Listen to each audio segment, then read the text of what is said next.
Hi, can you hear me? Yes, sir, we can hear you. Yes, sir, we can hear you. It's loud and clear, right? Yes, sir.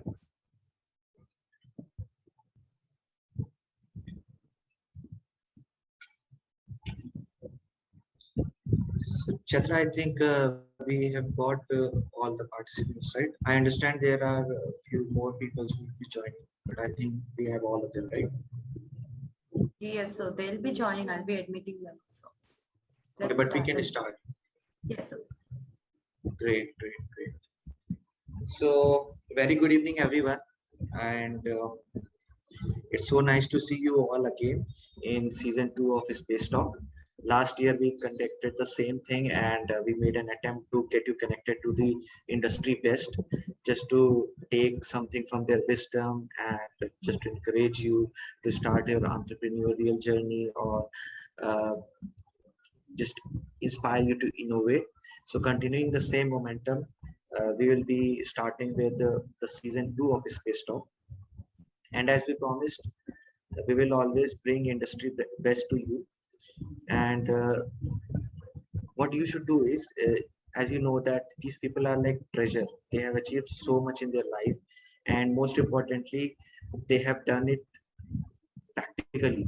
They have the practical experience, and no book in the world can replace their practical experience.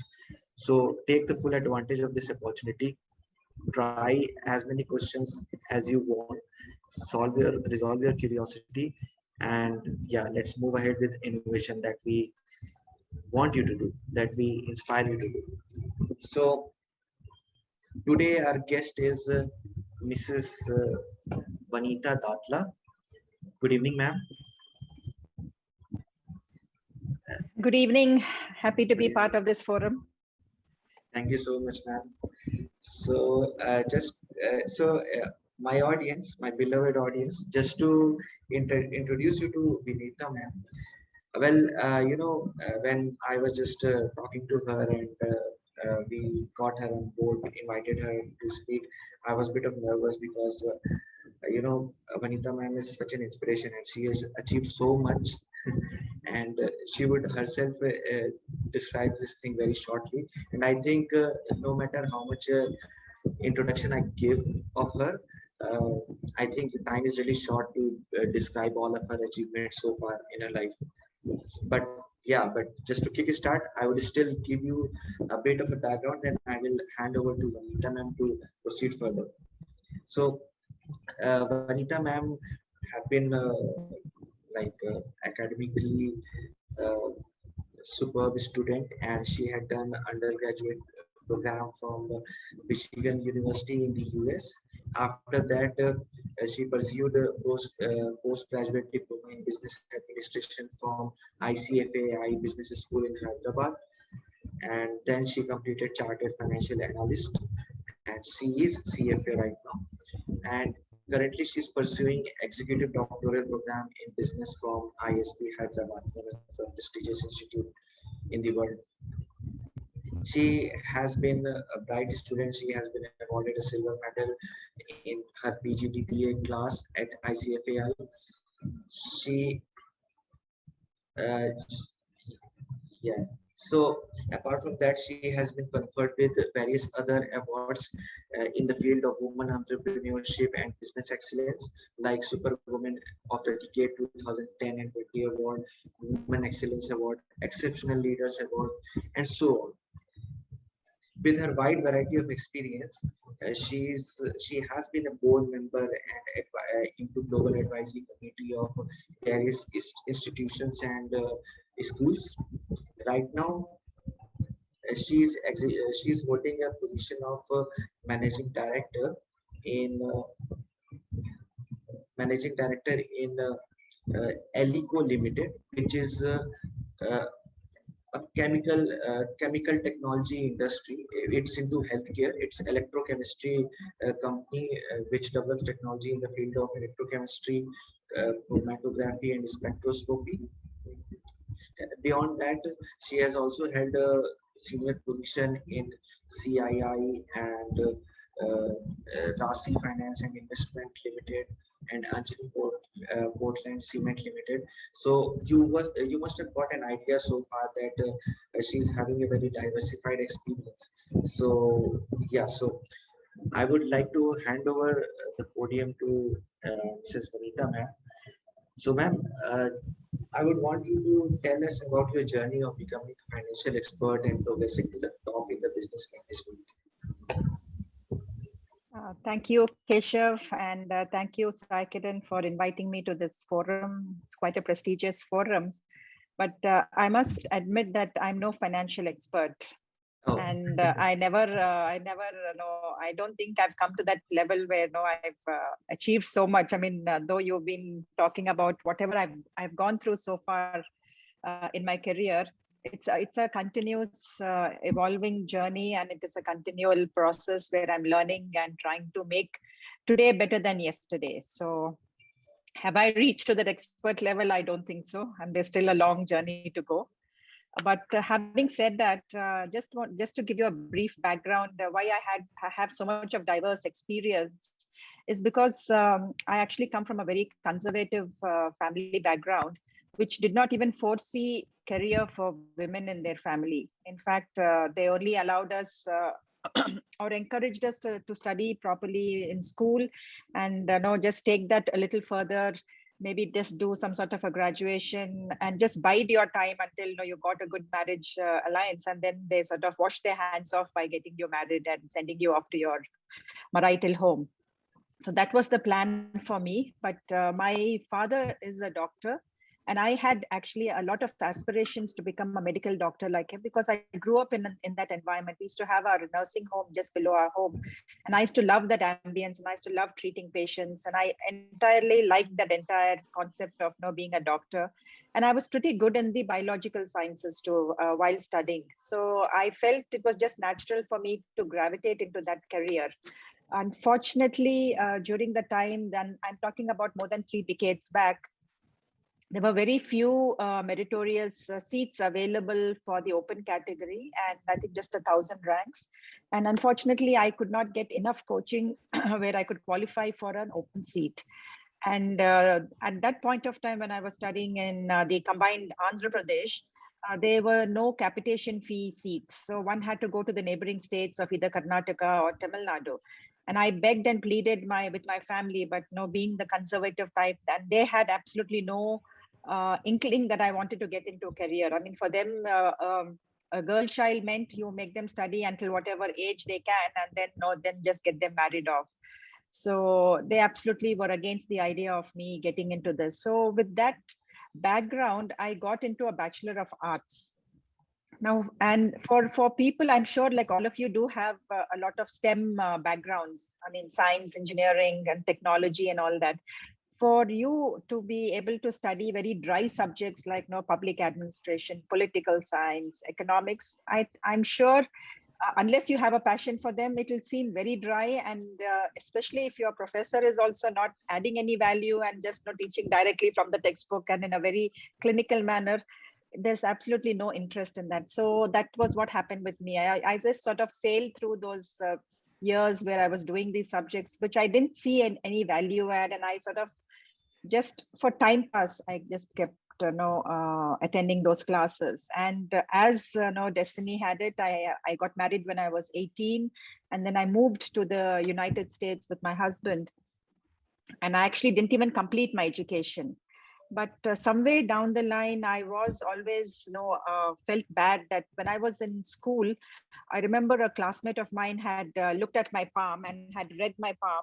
And apparently you have the education line and destiny line and all that. And she said, Vanita, your education line is very, very small. I'm sure you'll not even graduate your 10th class also. So that sort of sat in my brain, in my heart, and I felt no, I should not allow that to happen, because I didn't like not being educated. So, and then every stage in my life always wanted me sort of led me to not achieving, getting a qualification, not getting me a degree, because when I was the Bachelor of Arts, in the first year I got married. So my second year I moved off to the United States. So I did not get a qualification. Then after going to the US, I loved the environment there. I loved the independence of people, of students. People were not dependent back on their families. I mean, once you turned 18, you left the home and then you went out to seek your own adventure.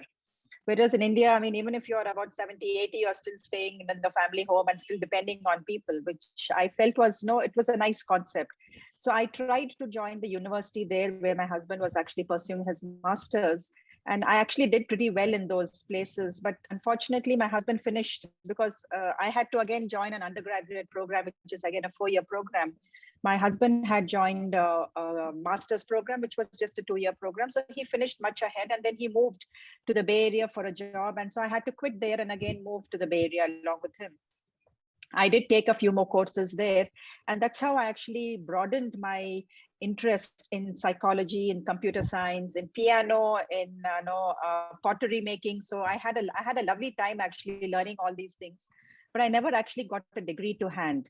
And during my entire stay there of 5 years, and after that we came back because my husband had to take over his family business. I always still felt that, oh my God, my friends, my classmates, prediction is coming true that I will never have a qualification to my name. So after coming back, and by then I had 2 children, I actually then went back to the Open University here, Osmania Open University, and tried to finish my bachelor degree through the open mode. I did finish it and sort of did pretty well, which I felt was quite surprising because I really didn't put in too much of effort into that. So I think I should take this a little bit further. And then I went ahead and applied for the ICFI Business School. I had absolutely no clue that I would get through because all the people who were actually applying for this MBA and the CFA program were youngsters, much younger to me, because by then I had also aged. I'd come to the age of 27, 28, but all the youngsters who were actually applying post their undergraduation were just about 21, 22. And most of them came from very good colleges, very good engineering colleges, tier 1 colleges or IITs. So I had a very pleasant surprise that they looked at diversity, and that's the reason I think I was able to get in and get myself admission into that course. Parallelly, I also then asked my grandfather, who was running businesses by then, whether I could actually come and work for him. So he was gracious enough to actually allow me to come and work. But again, he didn't put me, because me being a woman, he didn't put me into the traditional core sectors. I mean, he used to run a cement industry. He used to run a ceramic industry, a refractories industry, a synthetics. A lot of these hardcore male-dominated companies which had manufacturing facilities elsewhere. So he then put me in the finance company, and which was based in Hyderabad, and it just looked at the financial issues of the group companies. And me also then, having joined the MBA and the CFA program, had to move myself to think in a more financial perspective. One thing I must confess, I was very, very poor at math. I was very bad at math. And that's the reason I was actually good in the life sciences. I used to do very well in my biology and zoology and botany classes. But when it was math, probably my foundation must have been weak. I probably didn't have very good teachers who taught me in a proper way. And that's the reason I always did not have a penchant for maths or anything to do with the mathematical ability. Now, being a finance professional, you have to have math on your fingertips. And what did I do? So I had to struggle throughout my CFA and my PGDBA program, but I managed, I think, purely because of grit, determination, and the passion to succeed. Because I was so surprised that I actually graduated second in class when I finished that program. And I was here pitted against the best minds who all had come from engineering backgrounds, who were very good in math. But what distinguished me from them was the age. And here I was pursuing this because in retaliation to people not letting me actually come in and study, I told them that, no, I would like to come and do it. Whereas for most of them, it was they were encouraged by their parents that, chalo, you go and join this program and then you'll get a good job. So they had a very fun-loving type of 2 year stay here, and no, they would never attend classes, they would never submit assignments on time, whereas I would do just the opposite. So I think all that counted, and that actually helped. Now, this sort of a behavior actually helped me also in my career, because I always felt I was underqualified. I always felt that I was not suitable to the position that I was given. And I always felt that no, the people in the organization never trusted my instincts, never respected me for what I am, because they knew I was part of the management. They felt that, yes, she's the chairman's granddaughter, or she's the chairman's sister, or she's the chairman's wife, which I've been in 3 family businesses now. I've worked with my grandfather for 5 years. I worked with my brother for 10 years in cement industry. And now for the last 11 years, I've been working with my husband. So you could say that I've been playing a sort of a second fiddle for quite some time. And what happens, especially if, in the Indian society and in the Indian context, if you are a woman and if you're related to the founders or to the business owners, people discount you drastically. They think you're just here not because of merit, but because no, you're part of the family. And I always had that underlying, that inhibition, that will I ever be able to overcome that? Will I be able to gain the confidence and trust of these people? So that actually happened when I was actually at Elico, when I joined in 2009. I also parallelly started getting myself acquainted in industry forums like Confederation of Indian Industry. Now, what happened is internally, while my own family members did not find the potential in me, externally, I found that validation. I found the acknowledgement of my merit, because then they had elected me to lead Confederation of Indian Industry for the state of Telangana. And this was a very new role. It was the first time that it was happening in the state. And I was the founding chairperson for that role in the state, in the newly carved state of Telangana in 2014. And I think the grit and the determination and the dedication I brought to the role really paved a lot of bridges between industry and between the bureaucrats and between the policymakers, and that is the government. So that actually gave me a lot of impetus. It gave me a lot of confidence, and I felt I sort of transformed during those 2 or 3 years into a much better professional that had a lot of content with them. And this confidence, I think, translated into the way I was actually leading my companies. And today, internally, I have the trust, I have the confidence. I know people know that, yes, I'm here for actually doing the work. I'm not part of the furniture there just because I'm part of the management. So these are a lot of obstacles that I had to face in my career. But I think it is changing in today's generation. So probably I should stop here, Keshav, and then I know you have a bunch of questions that you'd like to ask me. But also, I'd like to make this more interactive, and I'd like for any of the participants also to come online and ask me any questions. I'm more than happy to share them. Yeah. Yes, thank you, ma'am. So, yes, I also agree that we have to make it interactive to get the best out of it. And to the participants, again, although I have conveyed this message, that in this series of Space App Talk, you will be interacting with people who have overcome all the challenges, like Vinita ma'am had been telling. So these people are like a treasure. So just take out whatever you want to take out the maximum, and just make the most out of this opportunity. So in case you have questions in between, so that we do not disrupt the speaker, what you can do is you can either put it on a chat box, or you can raise a hand, and then we will allow you to ask the question. Yeah. So thank you so much, ma'am, for such an amazing introduction, and that itself is very inspiring. And you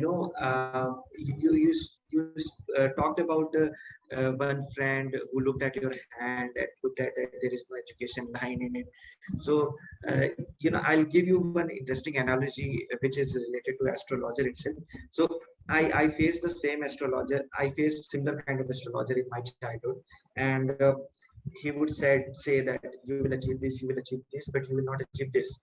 So out of curiosity, I asked that, is there any science behind this? How can you predict my future? Then, and if it is already predicted, then what am I doing here? So he gave me very interesting analogy out of cricket. So I hope this audience understand how cricket works. So on television. So cricket match, one day international runs for 50 overs. So it was just 25th over, and there was a projected scope that at the run rate which you are playing, you will be able to make only 250 runs at the end of 50 overs. So that astrologer asked me that is this guaranteed that they will make 250 runs? So I said no. If they lose their wicket, they may not even cross 200 runs. But if they keep their wickets, then they may cross maybe 300 runs. So he said exactly that's the answer. So astrology is basically based on a pattern which we have learned from thousands of years. But willpower can change it. If you just suddenly change your run rate, you will cross 300. But if you suddenly just become complacent, enjoy your life, uh, just burn out your money, then you may not even cross 200 runs. So I think whatever story you have just mentioned, that is inspiring story, it's a proof that with the willpower you can just go against the tide, whatever people had been telling. And I am pretty much sure that all those people who must have interacted with you in your earlier days, uh, they may themselves have got inspired, or they may have definitely got embarrassed that why they predicted such a bad thing. So yeah, so salute, man. Hats off to you. Hats off to your achievement. Thank you, Keshav. Yeah. So, ma'am, though I understand that you are very humble and you are very grounded, and I think that's the key to your success. That every time you get challenged, you give an answer, strong answer through your actions. But still, I do believe that looking at your profile, I do believe that you are like enough financially literate, because just because of the fact of your academic qualifications and your experience at higher position in the organization. So it's I think it's a natural intuition to you being a financially literate. So having said that, uh, how would you rate the financial literacy of Indians in comparison to first world countries in the West like Europe and US? So on a scale of 1 to 10, 1 being lowest, 10 being highest, how would you rate the financial literacy of people in India? So Keshav, with my limited knowledge, now I have not done any surveys, so I really wouldn't be, correct for me to give some sort of an exact answer. But from my experience and from the people that I've interacted, and because of the traditional conservatism in our society, I'm sure that especially among women, the financial literacy is very, very poor. And this holds a fact even for educated women, women who are working, yet they actually don't take part in their own financial independence. They don't actually look at what is the investments that they need to do, or they really don't know where to do what. And they depend on the male members in their family. Either if they're unmarried, then it is their father, or if they're married, then they push that responsibility to their spouse. Maybe I think it's because of the cultural upbringing that we are used to. Whereas in the Western developed nations, what happens is either if you're a boy or a girl, at the age of 18, you're your tryst with your parents is done, and then you're expected to go out of the home and live your own life and be independent financially. And so there people actually do start working right after high school, or even during high school also, they also go and do a lot of odd jobs and they sort of earn money. So once you start earning money, they also, because they start living independently, they know what are your household expenses, how do they budget for those expenditures. And then if they want to do investments, maybe they want to get a undergraduate degree, most of them actually have to take student loans. And so then they have to look for jobs that will help them repay those student loans at a later date. Whereas in the Indian system, taking student loans, because normally parents always will support education at any stage. And normally here the pattern is that no, we don't even allow them to step out until they get married. And even if after they get married, they stay with us only, especially if it is boys. Of course, girls go off to their in-laws' houses, but basically it is still family driven.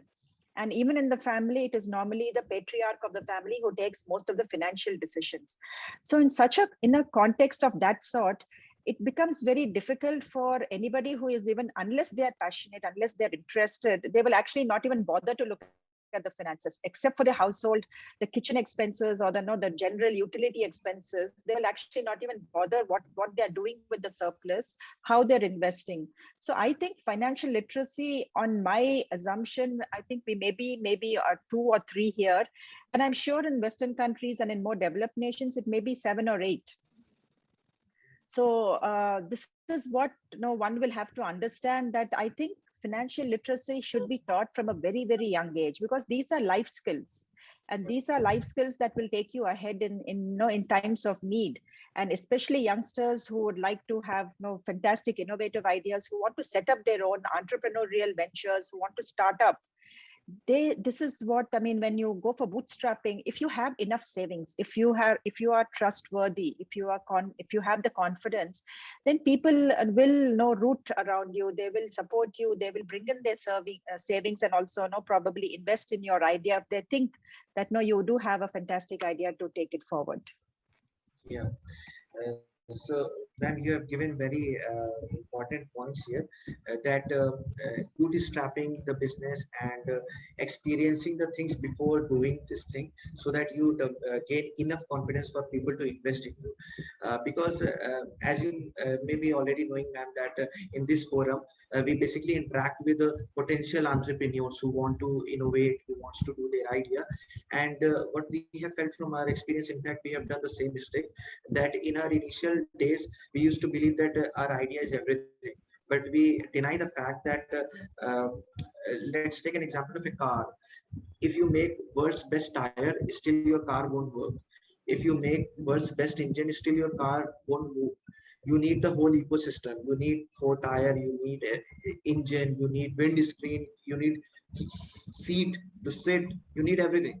So being a young entrepreneur, I believe that we miss out on understanding the ecosystem, where finance is one of the part, then confidence and personality, public speaking is another part, then depth understanding of your idea is another part.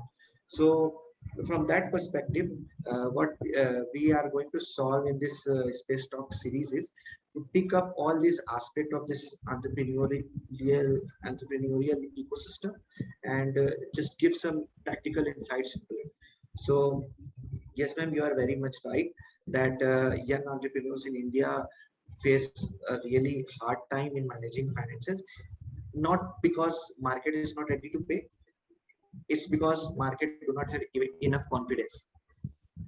And also, Keshav, I think here at this point, I see youngsters also will have to know how to communicate the idea. They might have the world's best idea, yes, but if you cannot communicate it in a language that the investors will understand, that your end audience will understand, then that idea just sort of lies like that. And then somebody else might come and pick it up in some other country or some other region, and then they might be able to do the world's best. They might get the best investments there. Secondly, it is all about networking, and basically in our curriculum as such, right from childhood, we are not taught these basic skills. See, these are all basic skills or the building blocks that every individual needs. Whether how they utilize that later in their life, it depends on their passion, on their career choices. But are we being taught these? Because after a certain age, you have to again specifically go and learn these things, which by then you'll have to unlearn so many other things and then learn these things. So I think with the coming changes in the education policy, I'm hoping that academia will see these requirements. They will see these essential skills that every individual needs, whether man or women. And these need to be taught right from childhood, right from kindergarten.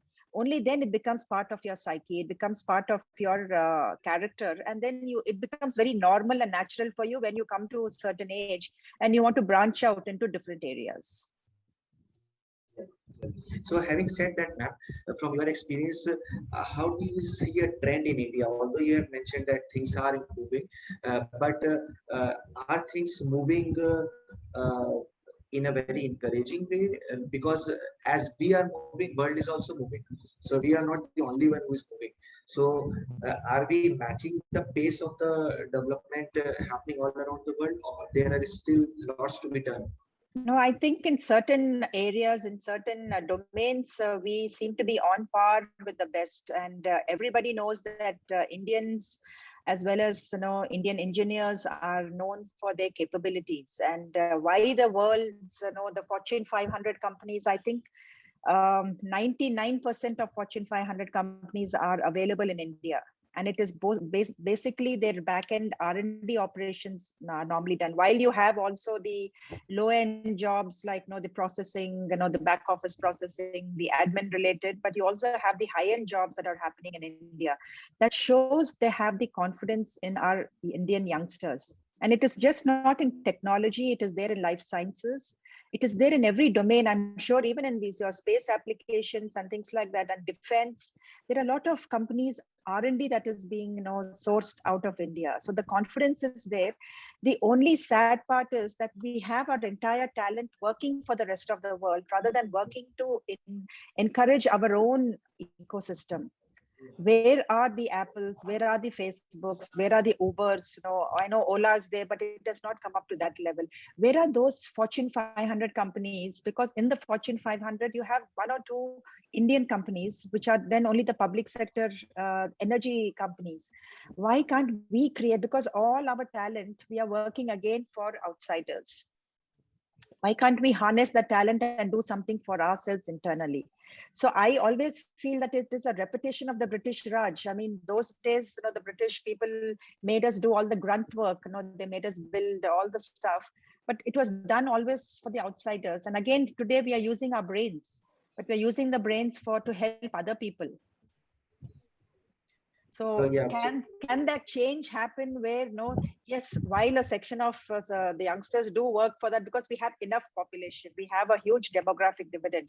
Why can't certain sections of the population start working internally for our domestic consumption too?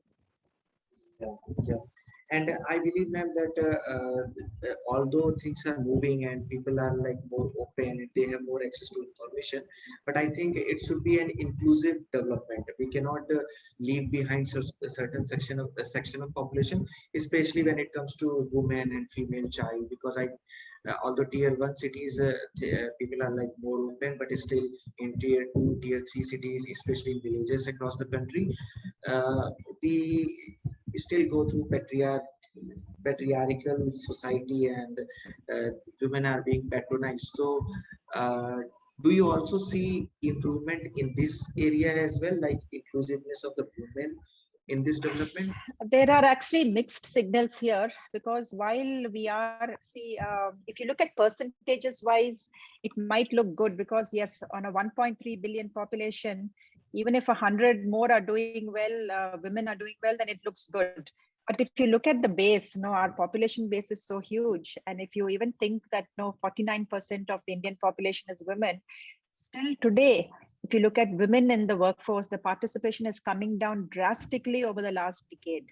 And I have a lot of data on that, which is very sad, because there is no aspiration, in fact, in women. And this is again because of the patriarchal society. See, if you are groomed and you grow up in a family which never expects you to do anything post getting a degree or something, then you will never aspire for a career. And even if you do well in college, you're a bright student and you do get a chance to work, you will only work until the first obstacle you come across. That first obstacle may be your marriage, it may be your first child, or it may be taking care of an elder in your family. And so the first thing that happens is the woman that sacrifices her career. And that is the reason today we have a very, very low women participation rate compared to other countries. And if you look at it, I think our statistics, we are very poor on the gender parity index. We are at the 140th place when compared to 156 nations that are surveyed. So that means from the bottom, I think there are just another maybe 16 countries below us, which is so pathetic compared to the talent that we have. I mean, if we could exploit the talent of women in our country, I think we would definitely overshadow most of the Western developed countries. But sadly, that is not happening. That is not happening. And that is where the youngsters of today have to push it. While the women are trying their level best to cross over those obstacles, we need men to champion them, to hold their hands and to pull them along with them when they go forward.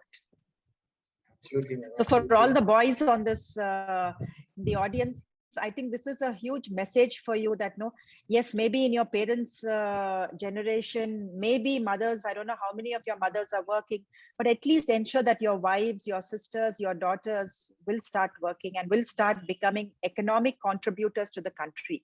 Only then will our country move forward. Today, we are looking at creating a 5 trillion economy. How will we do that if we keep 50% of our population at home? And we just make them study, but then we don't expect anything out of them. So you talk to me about financial literacy. What do you do when you buy an asset? You expect some return out of it. So today we are educating our girl child, which is investment in an asset, in a human asset, but there is no outcome because we are just educating and keeping them. We are not encouraging them in careers. So where is the return? And I'm sure women will come up with fantastic, innovative ideas if given a chance, if given a good platform for them. They will definitely, out of say every 100 women, maybe 10 might shine, and that is enough for our country to move forward. Right. And in fact, man, just to add here a bit, uh, uh, because of some corruption and inefficiencies in this system, in especially in tier 2 and tier 3 cities, there are various random colleges and institutions uh, where no real kind of teaching happens. And but still, on papers, if you evaluate the literacy rate in India, it will be very good.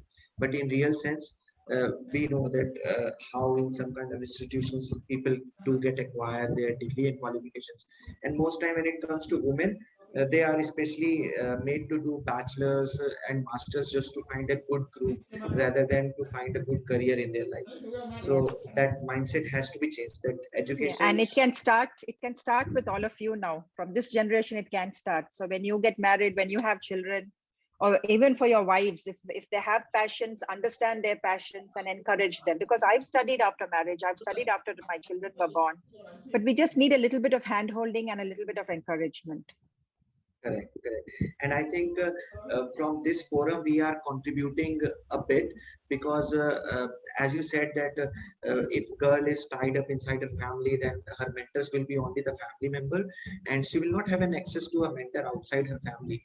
So, with a free internet and free technologies like this, we invite everybody from all sections to just participate free of cost and just try to learn so that it at least spark the spirit just to step outside and talk to a right person. Yeah. Very true, Keshav. That is very necessary. Awareness, exposure. Today we have exposure to all the nonsense that the net offers us, but we should utilize the merits also of the net and try to connect with industry thought leaders. Try to also get mentorship, and I'm sure today a lot of people are willing to mentor for free. I mean, they don't really need, they just need to invest their time, and there are a number of organizations that actually do it. I can actually give you an example of an organization which was started by my colleague of mine called Beyond Pinks. You can see it up on LinkedIn. And Beyond Pinks offers free mentorship to all women, irrespective of whether they are working or not working. And just to give them a forum where they can voice out their concerns, they can ask for help, and they can actually get some guidance on how to pursue the next phase in their life. Correct, correct, absolutely great. So, ma'am, we have also have some questions coming up from the audiences, which I'll cover up very shortly. But going with the flow, so we are very much clear that there has to be an inclusiveness of all the genders if we really want to pace up our development and particularly the entrepreneurial skills.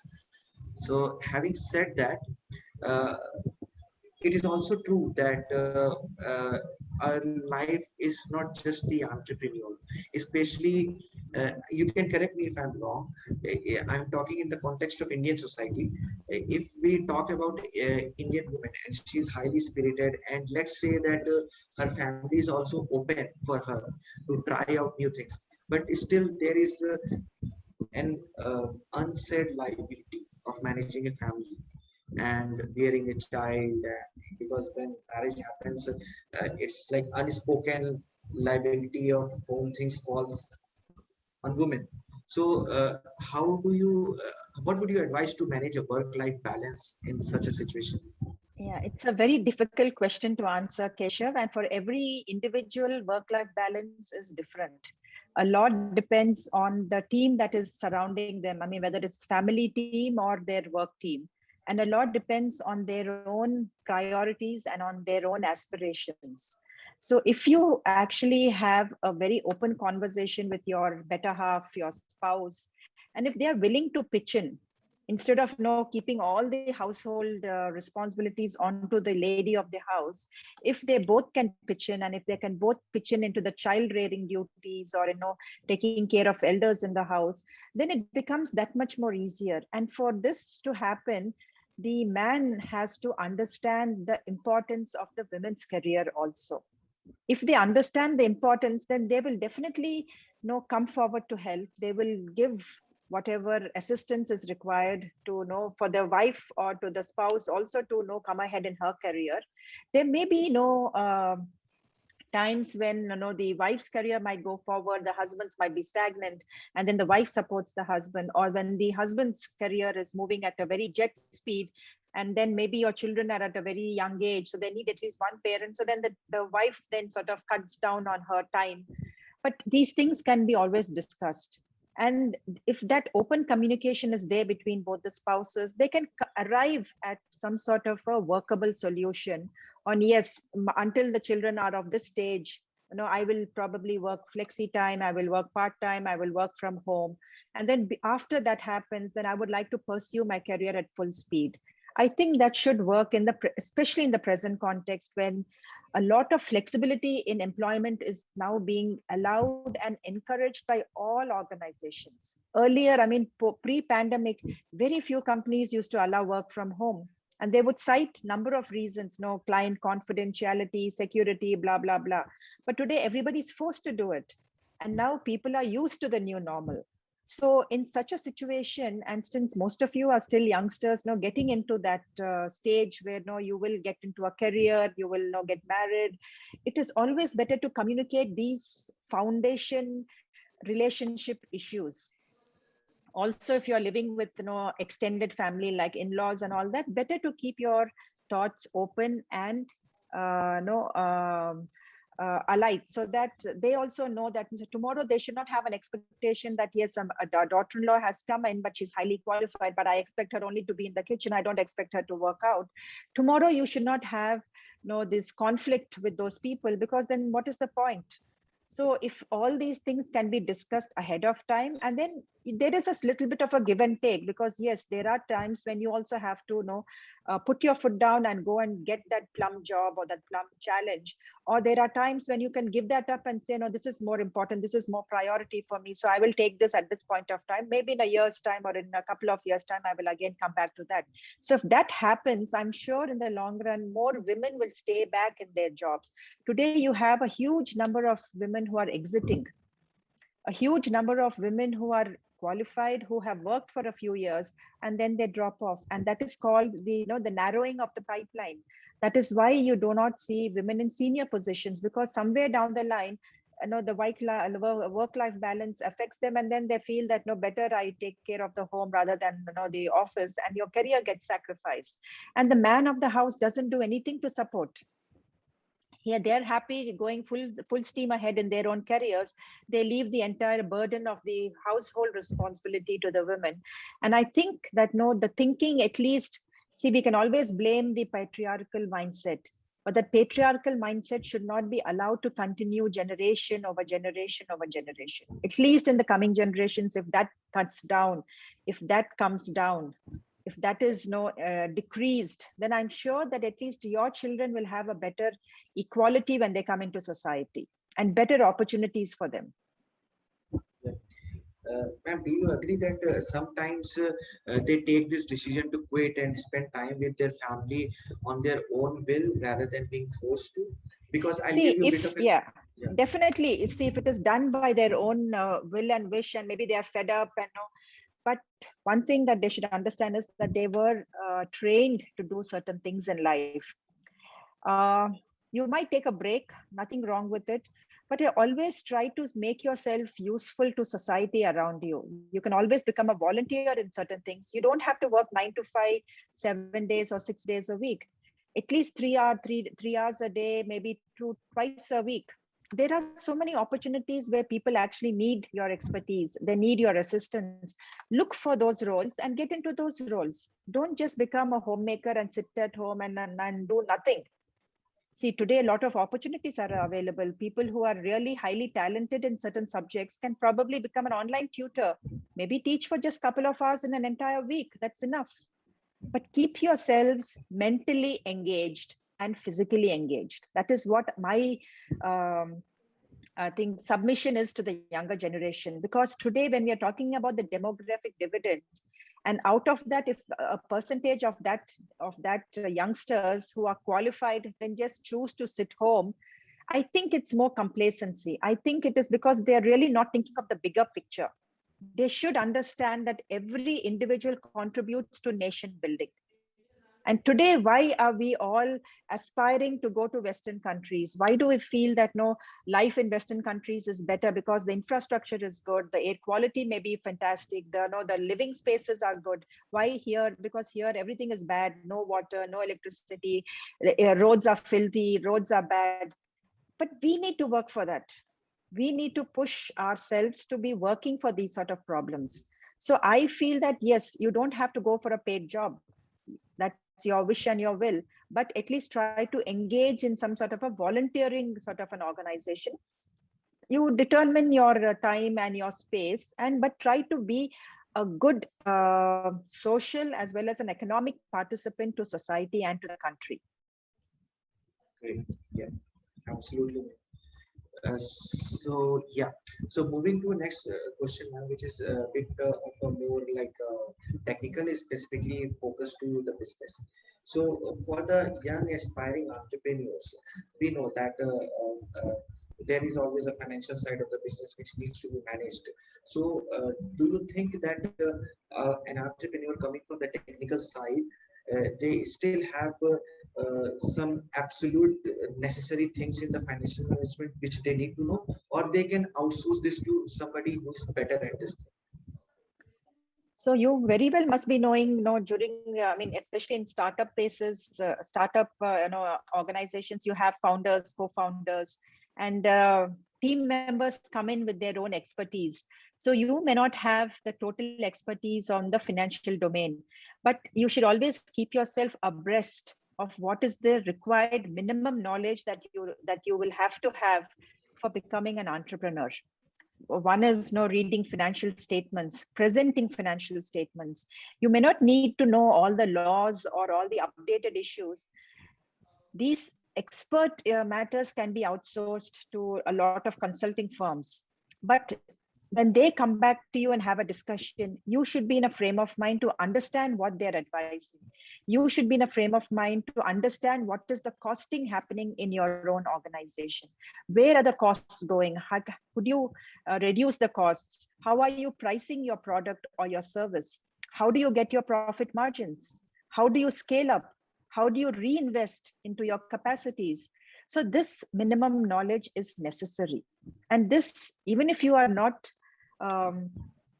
certified, and if you are not, during your academic phase, if you have not learned it, there are numerous courses, there are numerous books, there are numerous online sites where you can actually go and get this knowledge. So nothing wrong in getting it. And I think you should be certified to be able to at least do the minimum financial requirements in an entrepreneurial journey. There are a lot of programs which is called Finance for Non-Finance Professionals. And this is actually addressing the technical people who absolutely have no clue about finance. So they are actually made to understand what are the basis or the basic fundamental things that one needs to understand about finance in any organization. Whether it is your treasury operations, whether it is your accounting, whether it is auditing, whether it is financing and banking, taxation, just a little bit you might need to know about that, so that when you have a conversation with financial experts, that when you outsource it, you are in a frame of mind, because the ultimate decision is yours. The consulting or the consulting firm or the consultants whom you outsource to, you cannot outsource your decision making. They will only come back to you with the information. They might come back to you with options, They might come back to you and tell you that the risks involved in each of these options, but the ultimate decision you will have to take, and you cannot take it blindly. You will have to do an in-depth study. And so it is necessary that you have to have a minimum knowledge of finance. It's like driving a car. Lots of us know how to drive a car, but we don't really need to know how engine works, how tire works. We just at least need some basic knowledge that how to open a door, sit inside, and switch on the car and drive. So I think that's the absolute knowledge. I remember an anecdote, Keshav, when I was when I enrolled into the CFA program. One of my professors, he knew my background. He knew I came from a business family, and he knew that I really needn't study or needn't work. So he said, "Why did you come into this program? It's quite a tough program. I mean, if I was in your place and you're trying to get a car, you can hire a number of drivers to do it for you. Why do you have to?" Yeah. So the only answer that I gave him is, I don't want to be taken for a ride. Exactly. Because then we are dependent on their skill, not our skill. Exactly. Very good anecdote. Okay, ma'am. So moving on to next question. So every young entrepreneur needs to present a business plan, and obviously it's not like something which we do every day. So a lot of us fail miserably when we prepare a business plan, and we then need experts' advice. So what would you advise on the best practices when it comes to financial aspect of a business plan? I mean, just to put it simply, a young entrepreneur, uh, how should he plan out the finances, best practices in the finances when he's or she is preparing a wider business plan for their new startup?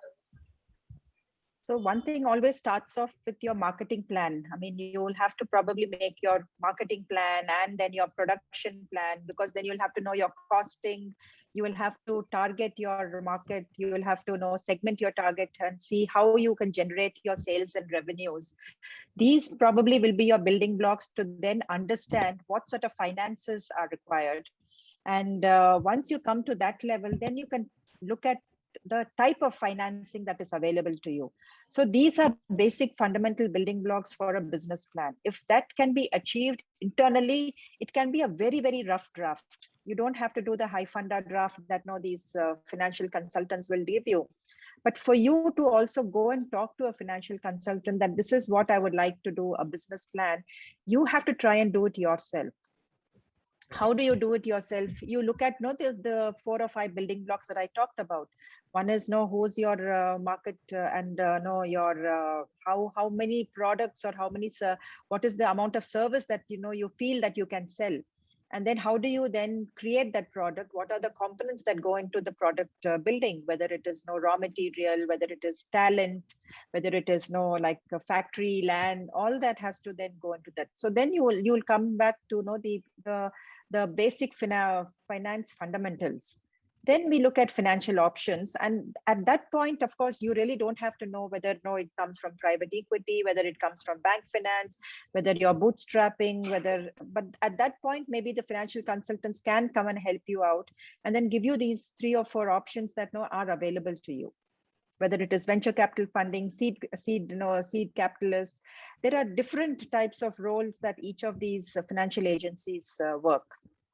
Right, correct. So if suppose I want you as an investor in my business, what you will see from financial aspect while deciding whether you want to invest or you don't want to invest? So I think one of the basic things, they look at the personality of the person who's actually pitching the idea. I mean, is he trustworthy? Does he have a really good idea? Is he able to communicate that idea properly? And as an individual, does he have that passion to succeed? The next thing would be then, what is the idea? What is your product? What is your service? And is it marketable? And is it scalable? And if these 3 or 4 items can tick the box, then definitely I'll have an interest to look into you.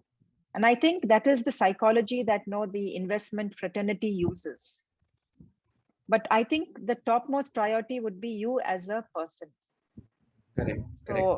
So that you will have to communicate. It can be implicitly and explicitly. explicitly in the way that you talk, implicitly know your body language, the way you're dressed, the way you're carrying yourself, the way, the confidence that you're exuding. All these are implicitly done. I mean, we really don't know, and nobody tells us also. So you will have to sort of train yourself to be able to exude that confidence, to be able to convey your passion through words and the way that you speak, but also through the other ways that you're addressing the person. Correct, correct. I've read it somewhere that being an entrepreneur, it is 70 to 80% mindset and personality, while 20% is the skill set, because skill set is something which can always be hired, purchased, but not the mindset. It's our collective experience. Very true, very true. Okay, all right. So, ma'am, this is a bit different from the topic that we have been discussing. I know that you have keen interest in fitness and endurance training, and we all know by now that you love to challenge yourself because that brings out the best in you. So, would you like to share any interesting story which is like inspiring and you have learned while trekking or doing adventure sports in the Himalayas or high mountains around the world? Yeah, so I actually came into this by accident, you can say. I mean, while I was in school, I was pretty active. I used to be the vice captain of my house in the school, and I used to take part in most of the sporting activities. I used to love the outdoors and all that. But I mean, after 10th grade, I don't think I ever stepped onto again any sporting event until maybe I turned 40. So that was quite a huge difference. I mean, almost 25 years that I've been. So I think at that stage, I used to take my children for tennis. I used to take them for skating. I used to take them for a lot of sports. And they both are quite active in the sports area when they were young. And I used to always feel that, oh, I wish I could play tennis like them, or I wish I can play badminton like them. I wish I could run. What happened is once I turned 40, both of them had grown big, and the time that I used to use to take them became free for me. And that's when I actually had the chance to actually do a trek in the Himalayas, where firsthand we saw a marathon happening. And that was, again, a very amazing incident that happened to us, because first of all, running a marathon, which I don't know how many of you know, but it's running 42 kilometers in one go. Second thing, in the Himalayas means it's high altitude. So you're already gasping for breath if you're just walking 2 steps. And we saw these people, the Sherpas, who were running like jet speed, and they were completing this 42 kilometers in 3-4 hours. It was amazing. So at that point, when we saw this, I sort of made a promise to myself that after I come back to Hyderabad, I should at least run 1 half marathon, and a half marathon is 21 kilometers. So that was the biggest challenge. And I thought, for a person who really can't even walk, maybe even a kilometer, I don't think I've even walked a kilometer before then, because we really are not exposed to that sort of environment. So then I started training in our own KBR park that is there in Hyderabad, started training there. And that year I did complete the half marathon, which was 21 kilometers. And then what happened is, there are certain clubs in the city which start talking to you, and then they say, yeah, you did this half marathon, why don't you do something else? Let's all go together and run another half marathon. So that's how my journey began. And then I got pulled into that club, that activity, running activity. Then I went ahead and did a full marathon in the original place where the marathon started, and that is in the city of Marathon in Greece. The original person who ran from the village of Marathon to the city of Athens to convey a message.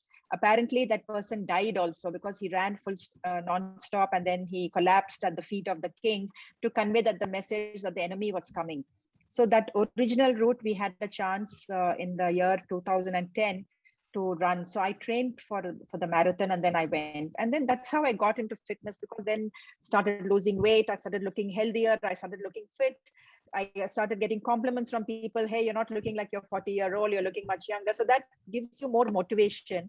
And also a healthy lifestyle then sort of dawned onto me that the more healthier you are, it also adds a lot to your entrepreneurial mindset. Because being an entrepreneur is like running a marathon. It's a very, very long journey. We cannot afford to give up. And I think both these things have helped me become the person that I am today. And so from running, then I gravitated into cycling. So then I began getting into long distance cycling. I went up to 200 kilometers. And then, of course, I had an accident after that. So that actually was put a stop to cycling. And then I thought I should get into a triathlon at some point of time. That was my next challenge that I thought I should do, at least a mini triathlon.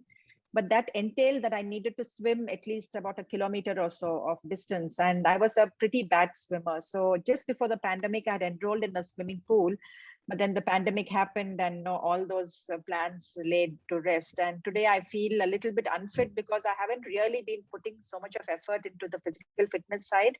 But I'm hoping in due course, things are opening up that I should come back into some sort of activity. But I'm very much sure the kind of person you are, you love challenges.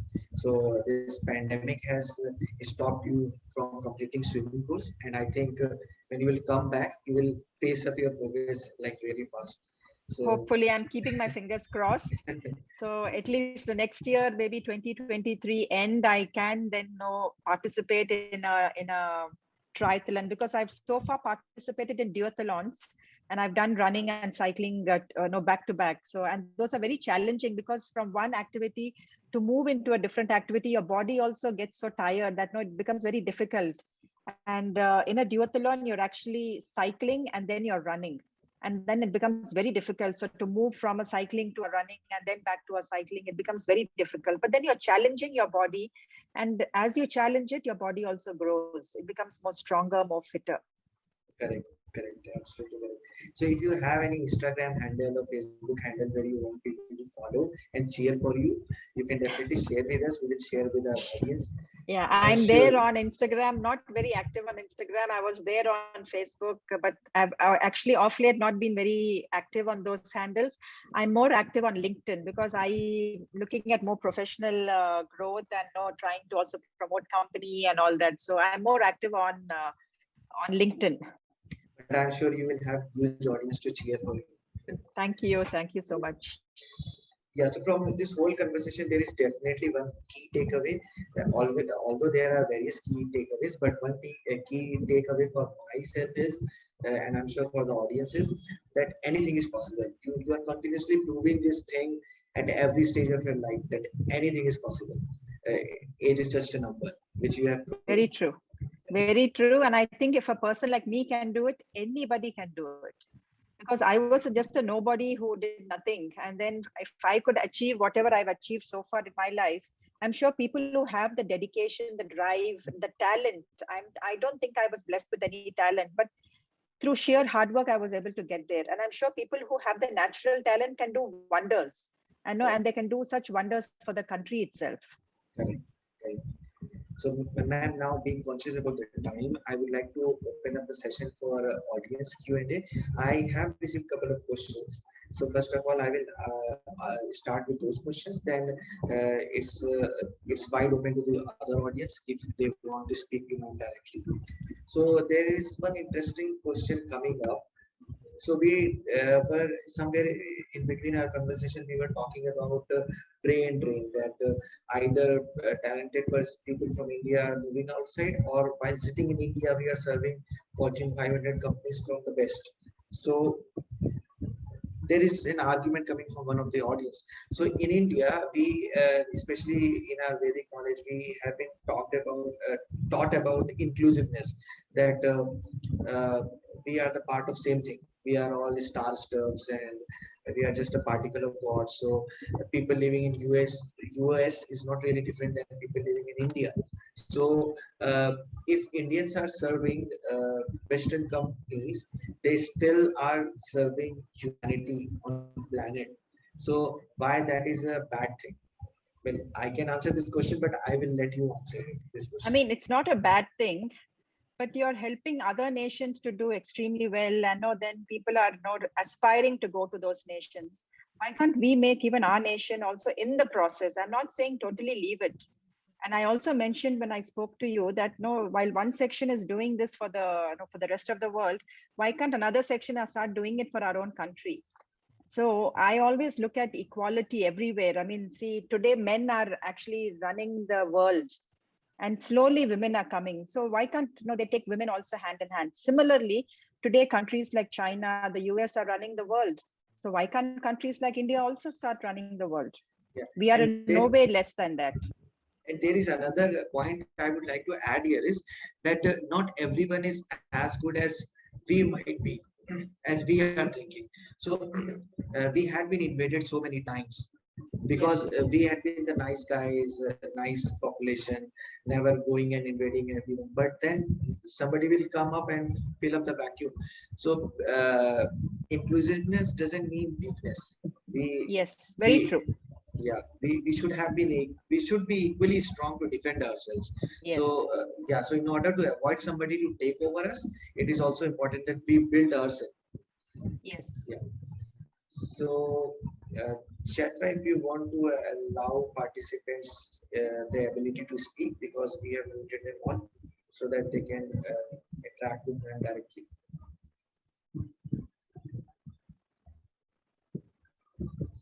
Sai Kiran, if you can just allow participants to speak. So what is the background of the participants? Are they all college students or they're working professionals, or what is the segment that we have addressed today? Chatra, you can correct me, but Yes. as the information that I have, all of them are college students and they are aspiring engineers, and many of them have a passion to start their own entrepreneurship at the end of their qualification. So yeah, so we make an attempt to connect these people to industry experts like you, inspire them. Yeah, so Chatra, you were just about to say something. Yes. Hello, ma'am. This is Chaitra, and I'm pursuing BTech third year. And this session was really inspiring. You inspired us a lot. After hearing to your story, I really get it, ma'am. Because not only your generation, in our generation also, people are like, you girls will be studying for some time. You don't need a job, whereas men have to hold the job, and we have to do something. We have to achieve this, that in the whole world, as if only they are the ones. But your session is really inspiring, ma'am. I mean, in our generation also, few of my classmates also, there will be few people like when we are studying or something, you girls don't have to worry, because they'll actually bring you a guy and marry and your life is settled. You don't have to actually study well. But that's wrong. And how do you think, ma'am, we have to deal with this kind of critical comments that we get from the environment we are actually living? Chaitra, what you said is absolutely true. And that is why just last year there was a report by UN, and they created this gender parity report, which said that gender parity will only be achieved in another 100 years. That means tomorrow when you get married and you have a child, and if the child is a girl, she will still be a second class, viewed as a second class citizen. When she grows up and she has her own child, that child, your granddaughter, also will face the same discrimination. And when the granddaughter grows up and she has a child, that means your great granddaughter will also face this discrimination. Unless, as Keshav mentioned about the astrology anecdote, if we put in certain interventions, we can change that. 100 years can become 20 years, can become 15 years, provided your generation is vocal, is standing by their thoughts and processes. And if we don't do that, we can blame society, we can blame everybody around us. But what are we doing? Are we able to change at least that one or two or three people around us? Let us start, and let everybody start by themselves. Because if we want to change the world, we'll never end up changing the world, but we can change ourselves. Correct. Stand for yourself. Stand. If anybody is telling you that, you be vocal then and there itself. Say, no, this is my life and I am planning to pursue a career, and I wish that I will require the support and encouragement of all of you people. If you can't, then that's very bad. But if you will, then you will definitely see a better future for the family that you will get into. And you will become a role model for your daughter, for your granddaughter, for your great-granddaughter. And that is what I think I somewhere unconsciously have been doing, because what discrimination I have faced, I don't want that to continue with my daughter. I don't want that to continue with my daughter-in-law. I don't want that to continue with my granddaughters. So I'm trying to make that change. And if a single person can make a change in her own community, see, in my own family, nobody was working until I started working. But today, the next generation, my daughter, my daughter-in-law, they're all working. If I didn't take that step, they would have had to break that barrier. That would have been difficult for them. So you start taking the steps in your own capacity. Change whatever you have control over. Leave what you don't have control over. That it will happen. If every single person of you does that, I'm sure that a movement will happen in the coming years. Correct. And you mentioned about this 100 years thing for gender parity of United Nations. So from your opinion, where do you see India, like 20 years, 25 years? Actually, no. Actually, India is about 130. It will take India 135 years. This 100 years is an average. That means even the most gender parity nations today are the known to be, the Scandinavian countries of Finland, Norway, Sweden, Greenland. Even they don't have gender parity, but they are much better than all of us. But even for them to achieve gender parity also will take certain time. So the average of all the 160 countries today in the world, it's going to take 100 years. That means people like us are at the 135, 150 years. People like Sweden and all that, maybe at 70, 80 years. And the average has come to 100. So India is still in a very bad position. I told you from the beginning of my talk that India is at the 140th rank out of 156 countries worldwide on the gender parity index. Please look it up. All this information is available on the net. Look it up and then see, because all that affects us. You might think it's just an index, it's just a rank, who cares? But that is actually affecting us. It's affecting especially next generation. All of you are coming into the see, once you graduate, you will come into the real society, and that's where you will find all these discriminations happening.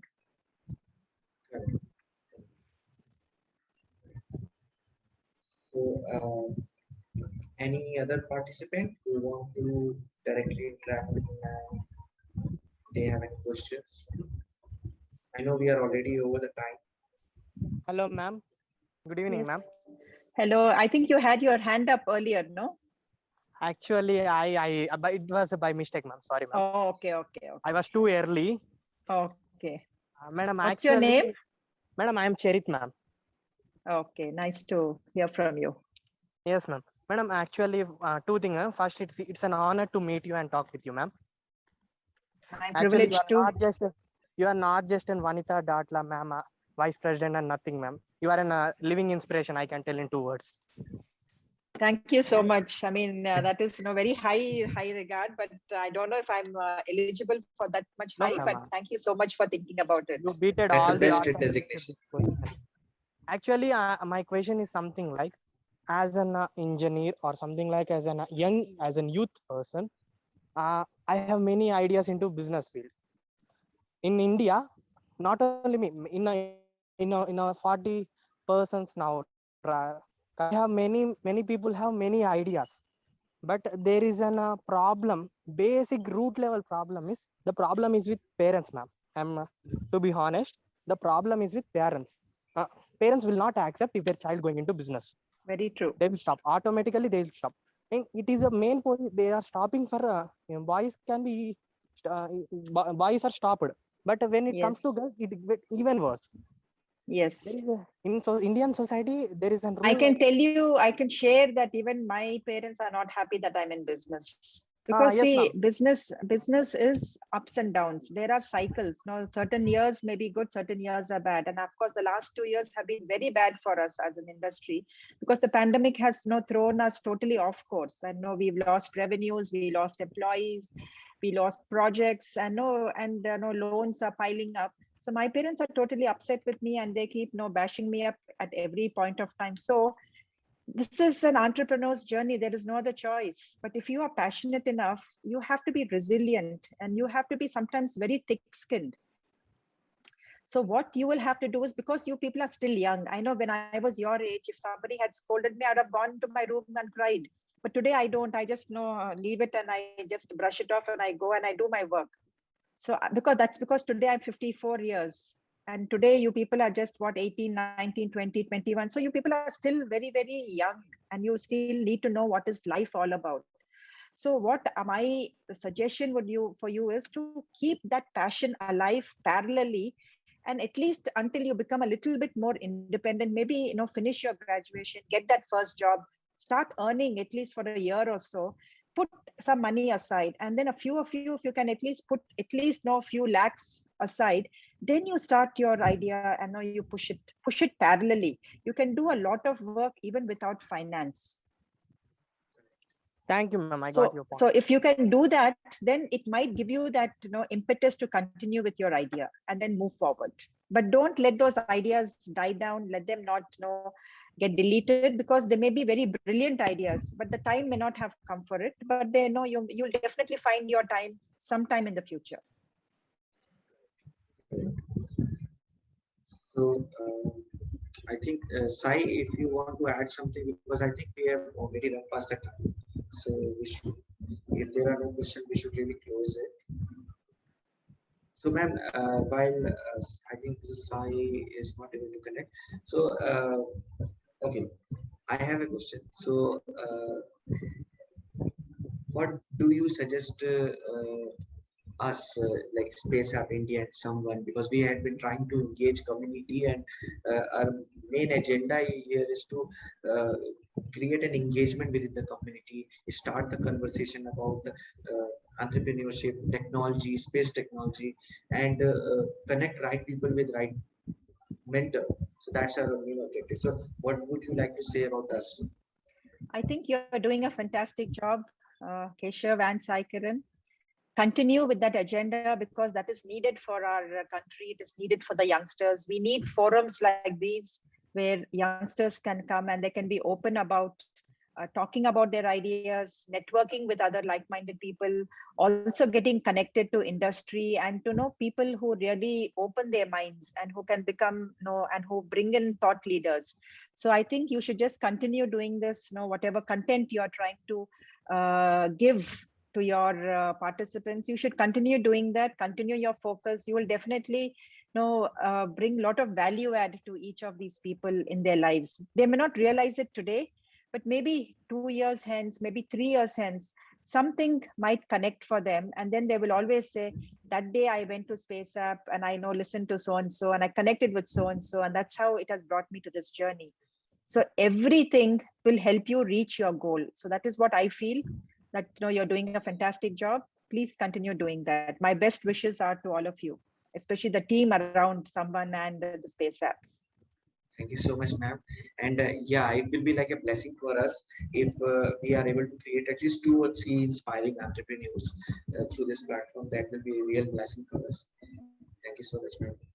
So my best wishes to everybody then, and thank you so much for inviting me to come and spend this evening with all of you. Yes, yeah.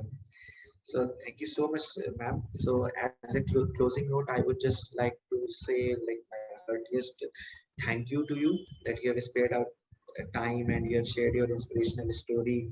And yes, I myself has got motivated that, okay, because we also face being an entrepreneur certain challenges, but I'm leaving with a high spirit that everything is possible.